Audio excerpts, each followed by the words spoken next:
Hello and welcome everyone, this is Drenon with Warframe, my probably most played game of all times, at least in the last couple of years. The only game that has more playtime for me than Warframe has been World of Warcraft, which I did not touch in years, so yes. You can very much say this is my most played game of all time, pretty much, which I still play. And for those wondering how much time I'm talking about, I am talking about over 1,700 hours on Steam and something like getting close to 1,000 hours in actual missions. So yeah, I dumped quite a bit of time into this game, which is also the reason why I kind of thought a video like this would make sense, because I would like to show some of the things that you can do in this game, explain some of the things, because I kinda noticed that apparently some people get lost in the sheer amount of stuff that you can do in this game, especially when they just now joined. I've been playing this game ever since it came to Steam, which is something like 2 years or so ago, so yeah, I have seen pretty much every change that has come to the game since then, and I would like to share some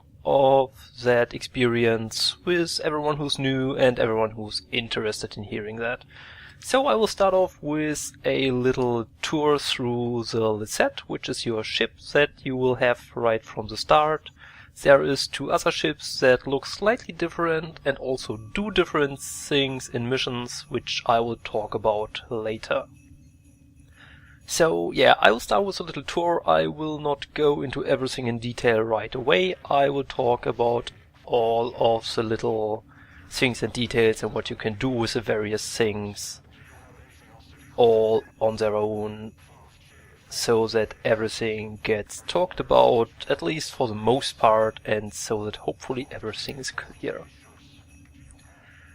So, as you can see, first off, my ship is still covered in Christmassy goodness, because why not? There's a little snowman there, and all the other nice things, a bit of snow, and yeah, and my Warframe is all fancy looking and stuff as well, which is, by the way, for those wondering, Ash Prime.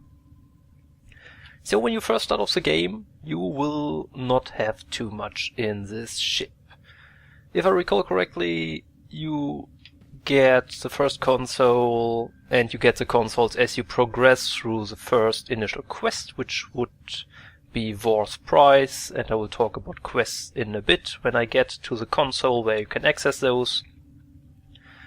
So yeah, you start off with this navigation console, which is pretty much used to get you around, to get you to missions and various other things, which I will talk in a bit more detail once I am done with the rest of the tour. So this is pretty much your nice view, and when you look out of your Liset, you can also always see the last planet you've gone to. In my case, this is Mars. So yeah, there you have it, the red planet right in front of me. Rather nice view, I gotta admit. So to the left side we have the Syndicate console, which is a system where you can join one of the 6 syndicates, or more of them, as you can see. Red means bad, blue means good. And the syndicates all have a partner and 2 enemies, pretty much. So it is easy to have 2 of them on a good standing. It is possible to have 3 or even 4 of them on a good standing. It is, I think, pretty much impossible to have all of them on a good standing at the same time. And I will also talk about the syndicates later a bit more. On the right hand side we have, which is fairly important, the news console, which shows you the latest news. What happened recently? As you can see, it has been 108 days since the Trinity Prime access has been available, 50 days since the second Dream update has been released, 7 days since it was announced that the Guides of the Lotus, which is pretty much players who volunteer to help new players, recruited again. We had 2 days since the last dev stream and 1 day since hotfix 1840. Actually 2 days since the last dev stream is not right, because the last dev stream has been a couple hours ago. Right to that we have the Conclave console, which is pretty much all about PvP, if you are into that. So you have 1 versus all, 4 versus 4, and again 4 versus 4.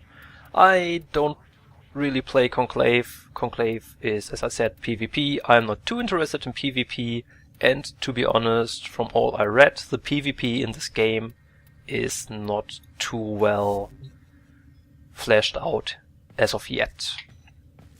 So that's the front of your ship, but there's 2 more consoles here. On this side you have the market, where you can buy all sorts of things, warframes, blueprints, colors, whatever you like, and this console as well will get its own time, because as you can see there's quite a lot of tabs, and I would like to talk a little bit about what you can do in all those tabs and what you can get. Which is kinda nice, or what is kinda nice I think is that you can still see some of the info on them even if you're not using the console.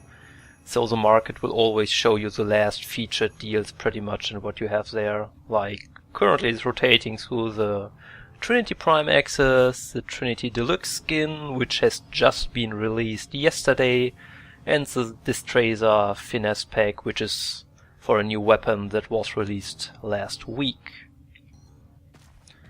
On the opposite of that, on the other side, we have the Codex, pretty much your library, which again, I will talk about that in a bit in more detail.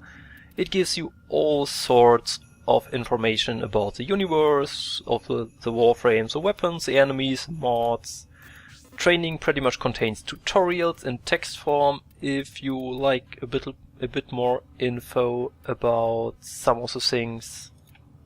Then there is the quests, which I will talk about a bit more when I get to the Codex, and then a description of all the various missions that are available in the game. So that's pretty much the front part of the ship, which is all about information and going to the next mission. But that is nowhere near all that's in the ship. Also, I have Christmas lights as well, in case you didn't see before, so yeah, all nice and fancy looking. Also on this side there is a little scanner, which doesn't really do much, aside from occasionally giving you some broadcasts that are pretty much random and don't really have to do much with anything. It's just a bit of background talking pretty much. You can turn it on and off.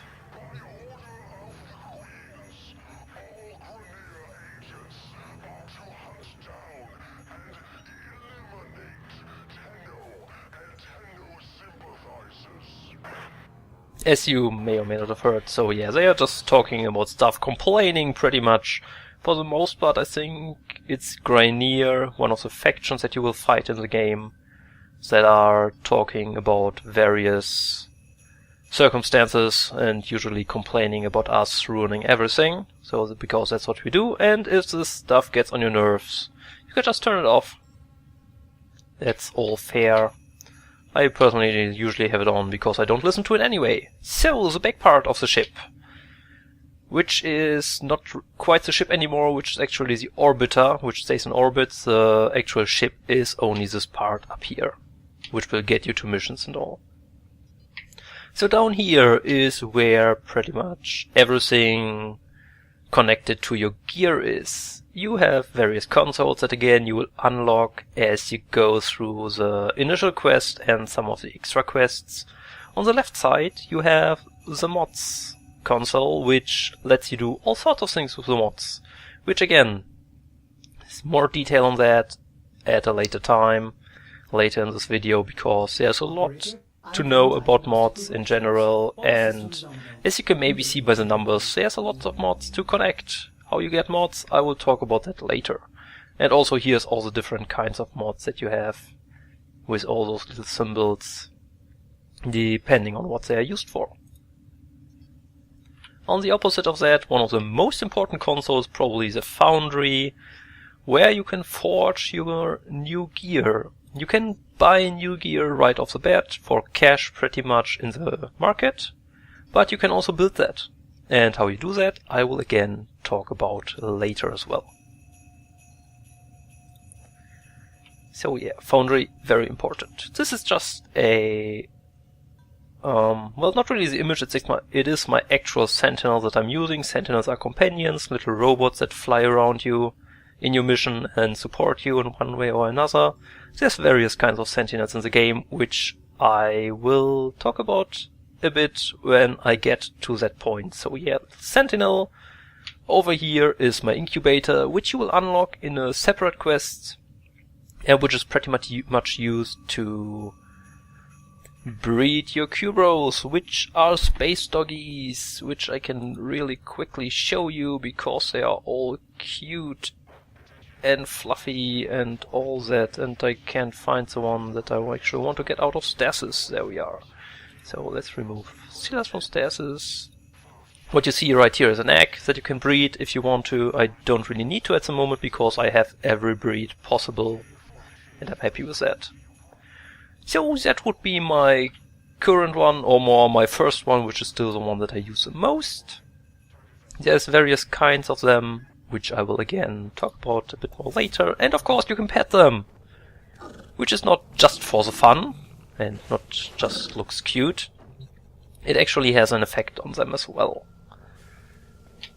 And then probably the actually most important console is your arsenal, where you can set up your equipment. You can change your Warframe, your primary weapon, secondary weapon and melee weapon, as well as your companion and your gear and your emotes and all sorts of things. So this will definitely get some time on its own because the arsenal itself has some things to it that are important to know about. But that's still not all. Everyone who played before the second Dream update and did not play after that yet might notice those ramps were not there before. The old Liset pretty much ended here. Yes, you can go downstairs. No, yes, you can go downstairs, exactly. You can go downstairs and there's 3 doorways. The one to the left and right have no function yet. The one to the center I will not show you because of spoilers. If you want to know what that's all about, do the second Dream quest. How you do that I will tell you. What it is about, I won't. So deal with that. So yeah, that's the ship pretty much. That's all the different consoles that you have here. And now I will talk about all of them in a bit more detail and describe, or more try to explain what you can actually do there. And we will start with the navigation console. So when you use the navigation console, as you can see there, X is shown as a keyboard prompt. You can customize, I think, pretty much everything. I left most of it at the default, so X is the default button for use. So when you get to the console, you will initially not see as much as I have here. You will see all the planets that are available to you. I have all planets unlocked, which is why I can see all of them. Initially, I think Earth is the one planet where you start. So let's have a look at that. So you can see there's a couple of fields there that you can apparently choose and click on. So what's that all about? Those are all the different missions that you can go to. Every field is one mission. So initially you will only be able to access a couple of them. I believe you start at one of those up here, which is also the lowest ones. As you can see, they say level 1 to 3. That's the lowest one that you can get. And then you can, once you have beaten the mission, you can then access adjacent ones as well. So if you would, let's say, want to do the Gaia mission, you couldn't do that initially because you would have to do Mental first, or if it's accessible from the start, I'm actually not sure about that, because when they changed it, I already had it all unlocked. You could also go the way over Mariana, Eurasia, and then to Gaia. That works as well. So yes, each time you beat a mission, you can access all the adjacent ones. So the question is, how do you get to new planets, because there is no apparent connection there. That's right and correct, but there is a boss on all of the planets. So on Earth, that would be Vehek here, who is the boss. And if you beat the boss on the planet, you will access the data to access a new planet. So I will show that later, because I'm actually not sure how the planets are connected, but for the most part it's a matter of beat the boss on one planet and be able to access the next higher planet. So it pretty much goes round. So you have Earth, and then you have Venus here, which is starting at level 6 and goes all the way up to level, let me see, where is the boss? There, level 10, at least on the normal missions. So the assassination target here would be Jackal, a level 8 to 10 assassination, and when you beat him, then you get the next navigation segment for the next planet, and so on and so forth, and eventually you will have all of them unlocked. If you know people, they can also bring you places, so they can just take you along, so you unlock nodes. So let's say you only have Earth and Venus unlocked, but you want to go to Pluto, wherever you would want to do that, because that's the highest level, pretty much, at least for standard missions, but they could just take you there, and then you would have that node unlocked, assuming that you beat the mission. So why would you want to do that? There is actually a reason to unlock all... Actually multiple reasons to unlock planets. The first would be, once you have unlocked a planet completely, you will have random nightmare missions, like this one here on Valis, on Mars right now. Nightmare missions are always level 30, they have always a modifier of some sort, like low gravity, no shields, no energy, life degeneration or something like that. Degeneration, not de-regeneration, that's not a thing. So they are kinda hard missions, which is why they are called nightmare missions, and they will give you a special mod when you finish them, which is random. And I will talk about the nightmare mods when I get to the mod console. But there's a lot of other things here as well.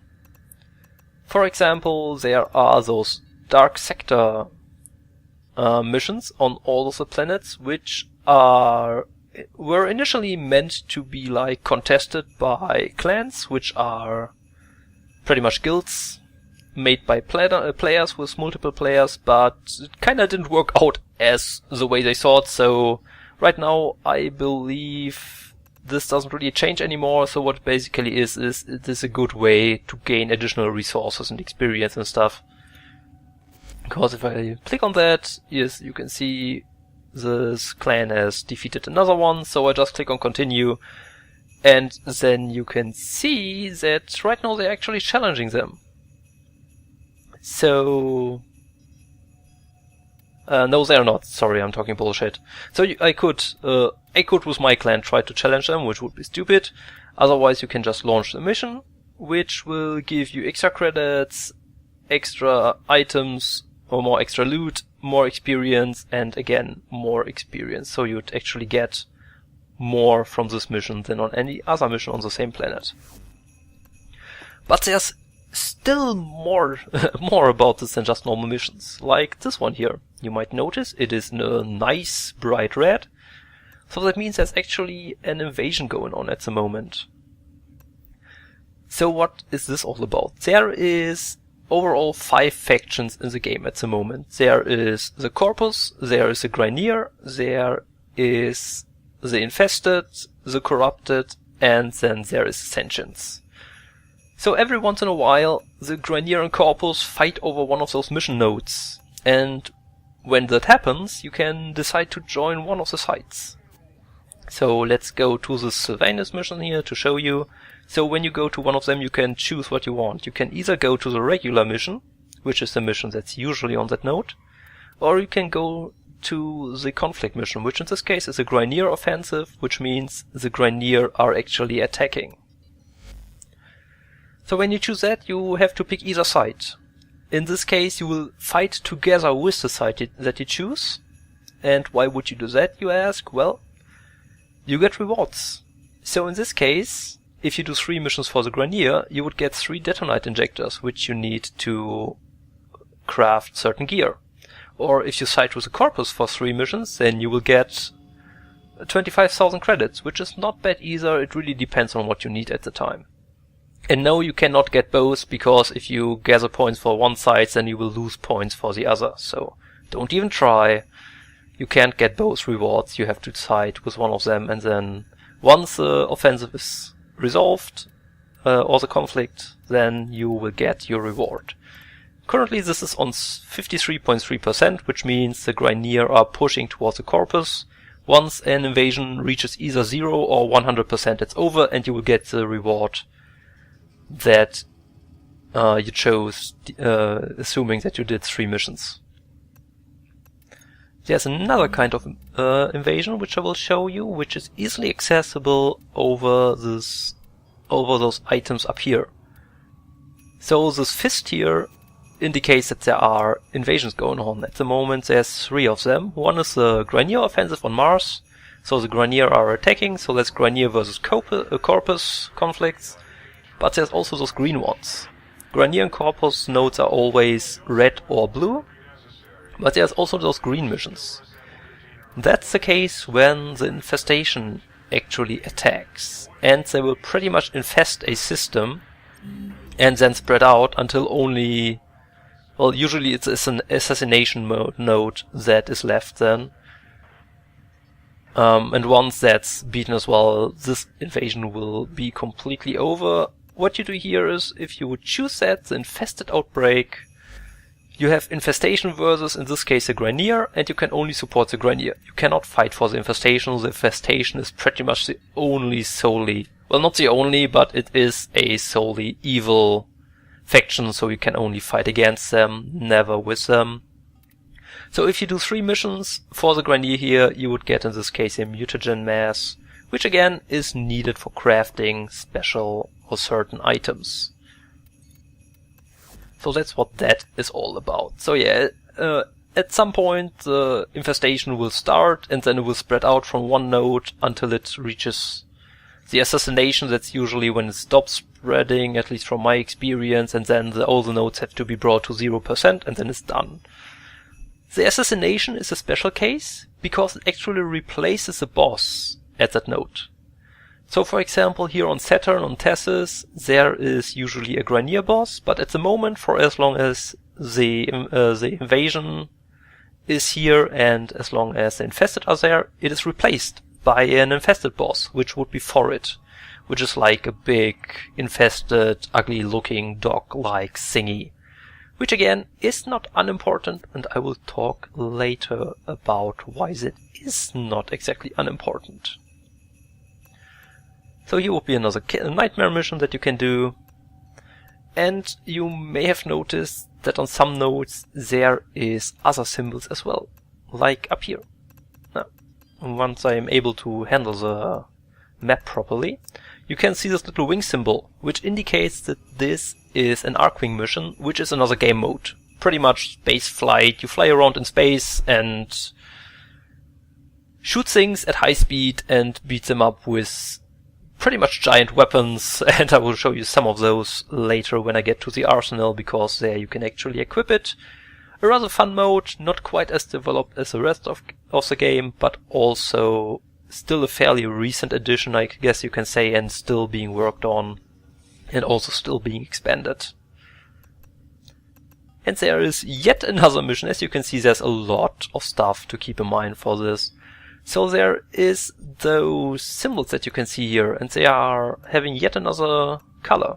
This has a slight red color, this one here has a slight blue color. So what's that about? Those are Syndicate missions that you can do once you have a positive standing with a Syndicate. They will offer you missions, special missions that you can do for them that grant you extra standing. So as you can see here, this up here, the Daily Samaris task is yet another thing, which I will not talk about yet. But as you can see here, here are 3 green missions, which are for the New Loka Syndicate. Those blue ones are for the parent sequence. The red ones are for the Red Veil. And then we have those grey reddish ones for Steer Meridian. So I have all of those offered because I have positive standing with those 4 syndicates, and I could do those missions to gain extra standing for them.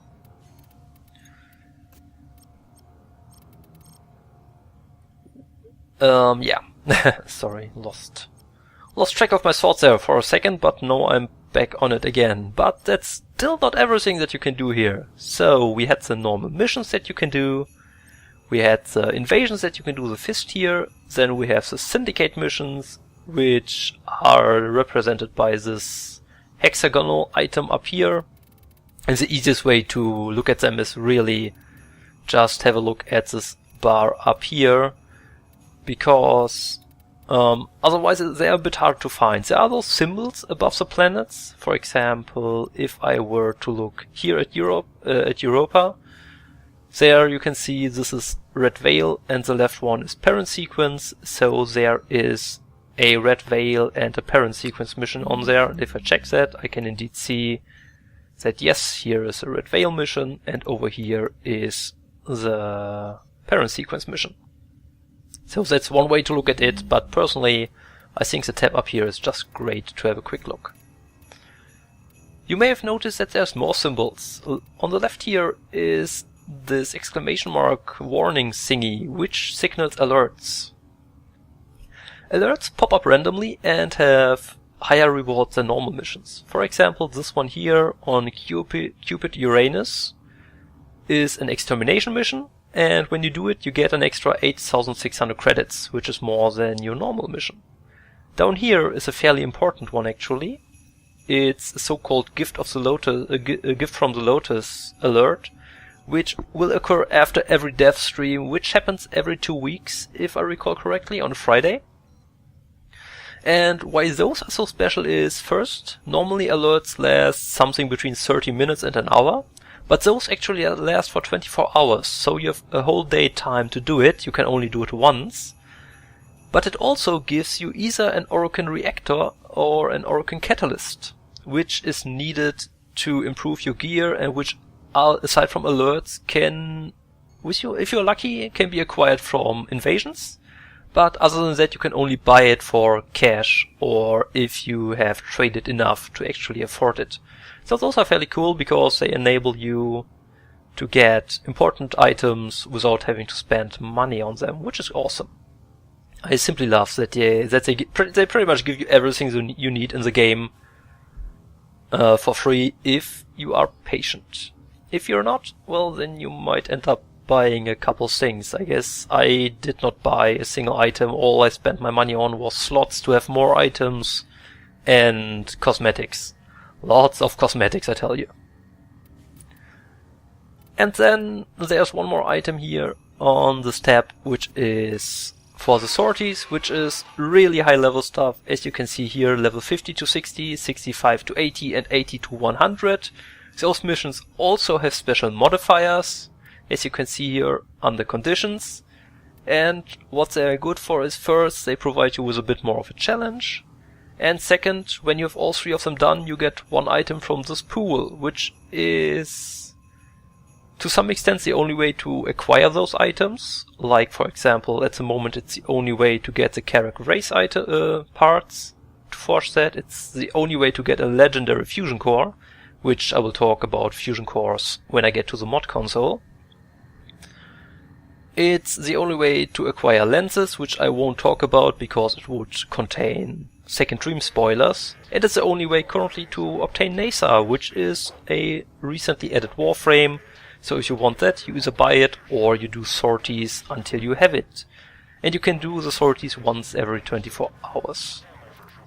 And also, as you can see, you can get an Orokin Catalyst or Reactor Blueprint here as well. The reward is completely random. As you can see, last time I did it, I got 25 fusion cores, which is okay. Would have preferred something else. A lens or a NASA part would have been nice. But well, what can you do? That's completely random, and it's not like next time I won't be able to get the 25 fusion cores. It resets each day. So each day you do it, you will have a chance to get one of those rewards. And I actually think this was the navigation console for the most part. There's 3 special nodes here actually, which first would be the Dojo, which is a clan thing. It's pretty much your clan hall, which you can custom build, and it's important for 2 things.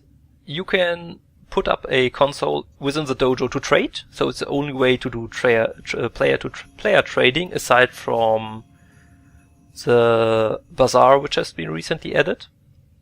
But if you want to directly trade with a friend or a player that you found that has something you want, then a dojo is a way to go. You can invite people to your dojo or get invited to their dojo even if you don't have a clan, so don't worry if you don't have one, you can still trade.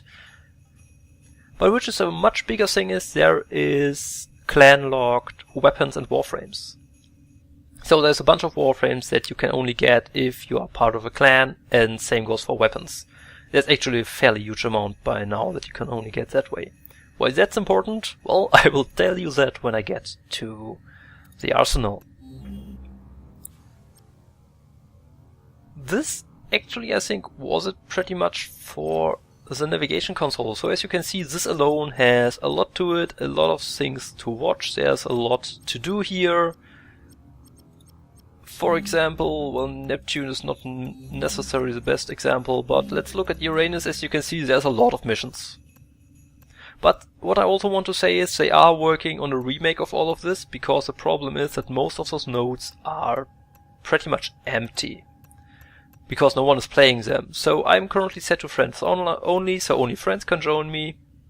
But if you were to set the game to public, which you can do up here when you are in the mission selection, then you will see how many squads are on those nodes, and you can see that on Titania, for example, there's no one playing Umbriel, no one playing Cordelia, no one playing Rosalind, there's one squad there, and so on. So yeah, as you can see, a lot of the nodes have no players on them, so if you prefer to not play on your own and want to play with randoms, you might actually be out of luck on a lot of the nodes, because a lot of people just do the node once and then move on to the next one. And there's only a couple of them that are actually played on a regular basis by a lot of people. And this, oh, I just saw there's another button here.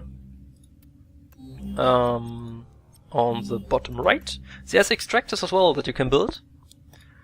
So what do those do? They extract materials from the planet, which are displayed on the right hand side of the planet here, or when you're just on this overview, they will be displayed as little pictures right below the planet name. Those materials are needed to craft. So if you have something that you want to craft, you check which materials you need, and then you have to see which planet you have to go to. And those extractors then help you with that. They extract a material every couple hours. And if I were, for example, to go to Earth, you can see that you have to unlock all nodes in the system to deploy a resource extractor. So that's another reason to do that. But now that's actually, I think, everything covered for the navigation.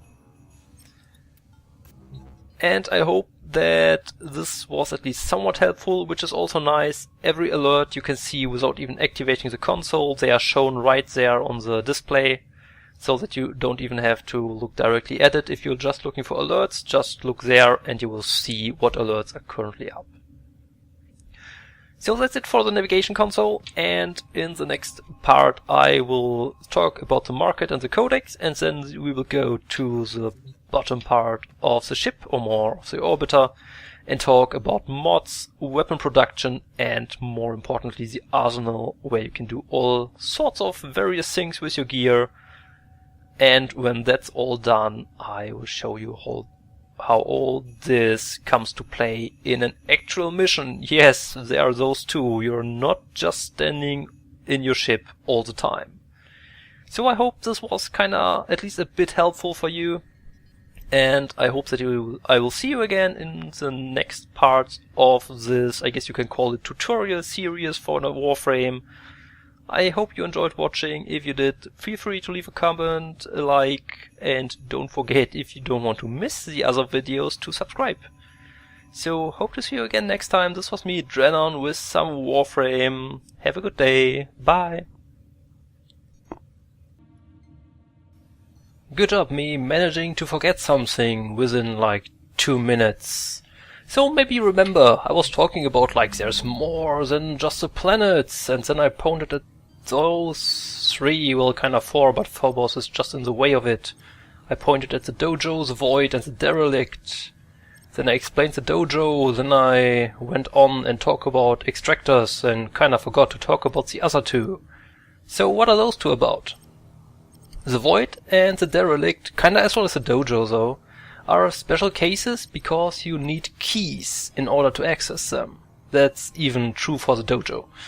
The keys for the dojo and the Derelict missions you can make, and I will show you how, or talk about it when I get to the foundry.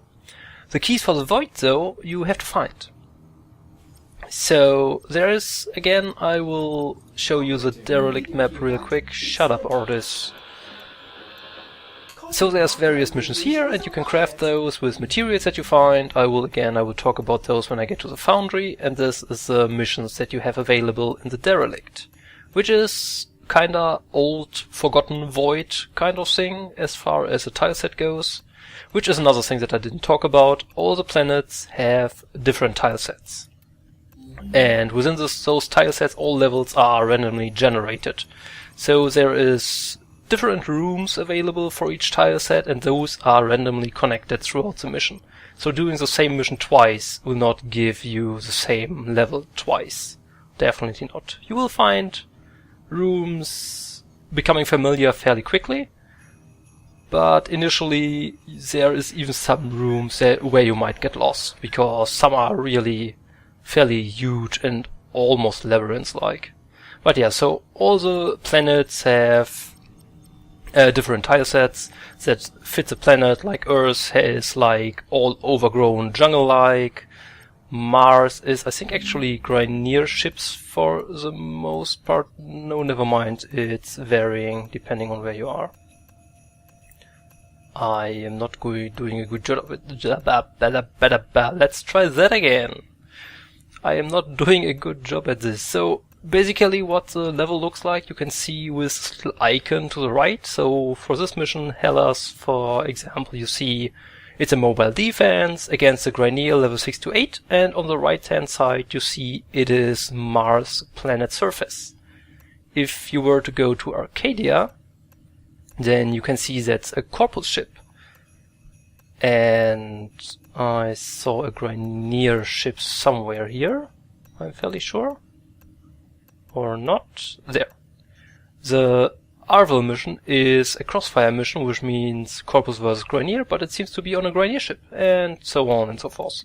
So by that you can see where you will fight. The Jupiter missions are Corpus, city-like, kinda cloud city thingish is the best way to describe it, I guess. Think Bespin, similar, just that other people are running around there, in case you know Bespin. But anyway, so yeah, for the Derelict, Dojo and Void you need keys. For the Dojo and the Derelict you can create the keys, but the Void keys you actually have to find. And the Void is separated into various tiers which describe the difficulty. So what is all this about and what is it good for? Well, the Void is a special case because it is the only way to obtain the Prime Gear, which I will talk about when I get to the arsenal. Essentially the Prime Gear is better gear than the original ones. Quite a lot of stuff has been primed by now, so there's primed Warframes and primed weapons. There's even a primed Sentinel by now. And those are usually just better than the originals. In order to obtain those things, you have to go to the Void Tower missions, that's what they are called, and obtain the parts. Where you get what depends on the item you're looking for, because they are not all on the same mission. They are pretty much separated, you can say. And the best way to find out where you find parts is pretty much the Warframe wiki. There is no better way to talk about that, really. If you have a certain piece of gear that you want, a certain primed version of something, look it up in the Warframe wiki, and then see where you have to go in order to obtain the parts for that. So the tiers are pretty much, tier 1 is the easiest one, level 10 to 20, then tier 2 is 20 to 30, tier 3 is 30 to 40, and tier 4 is 30 to 40 again.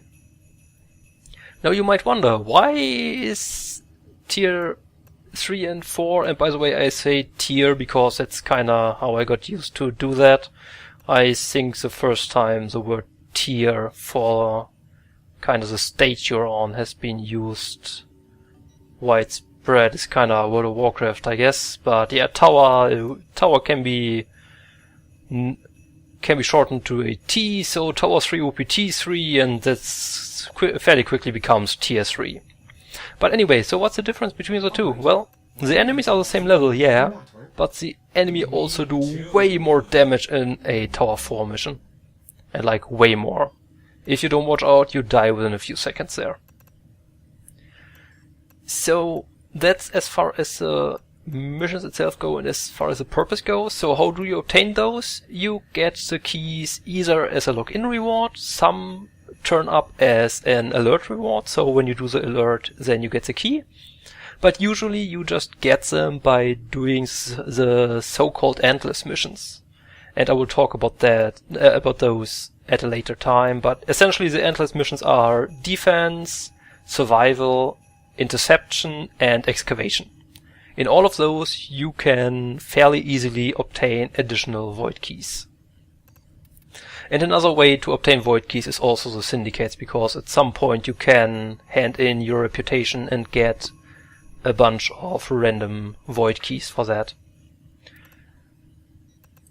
So that should pretty much, I hope, be the whole navigation covered for now. As I already said earlier, they plan to remake all this so that there are not like hundreds of missions. I think there is like 260 missions overall, I think. And most people just do the so-called endless missions for the most gain. There's a few that people do a lot because they are the most efficient. I personally play the game for fun, not to get everything within the shortest time. But that is just me and pretty much depends on personal preference. I just like to play the game, so I sometimes even do easy missions and straightforward missions that don't take however long you want to spend on the missions, that are just done in like 5 to 10 minutes tops, because it's simply fun.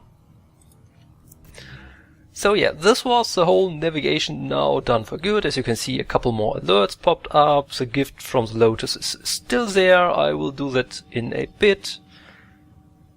And yeah, that's the first part of the Liset covered, I guess, yeah. So in the next one, as I already said, I will talk about the codex and the market. And then we will go down to the lower parts. I will also talk about the syndicates a bit more, what they're good for, why you should or should not align with one. And I hope that you will enjoy and watch those videos as well. I hope that you enjoyed this video. No, for good. I think I now covered all that there is to say initially about the navigation.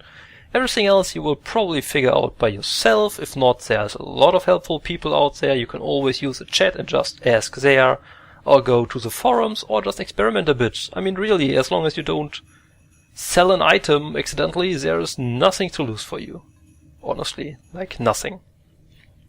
Anyway, this was me, Drennon, with a first tutorial on Warframe. More will come, and I hope that I will see you again then. If you like the video, feel free to give me a like, feel free to leave me a comment, be it nice or not so nice, be it helpful or not, or just random, whatever. And if you don't want to miss the next videos, don't forget to subscribe to my channel. I hope I see you again next time. Bye.